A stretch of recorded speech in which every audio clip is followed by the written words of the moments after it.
অপেক্ষায় বসে থাকি।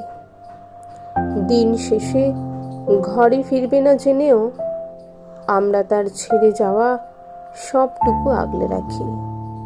কোনো তাড়া নেই। কেউ আমার জন্য সব কাজের শেষে হাসি মুখে ফিরবে না জেনেও বসে থাকি। আস্তে আস্তে ঘরের আসবাবপত্র আর যত জড় পদার্থ আছে তাদের সাথে ভাব জমাই।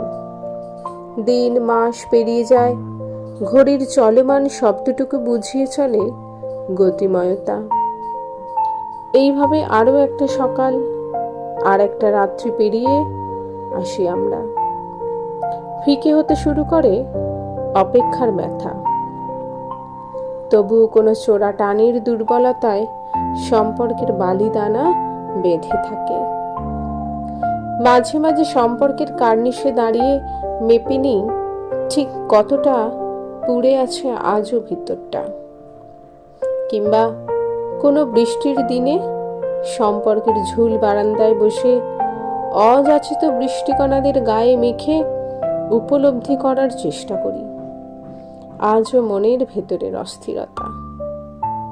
তারপর একদিন বুঝতে পারি সম্পর্কের গায়ে যে আতরের গন্ধ ছিল সে আজও আছে। গন্ধটা পুরনো হয়েছে ঠিকই, তবে একেবারে ফুরিয়ে গিয়ে নিজেকে হারিয়ে ফেলেনি।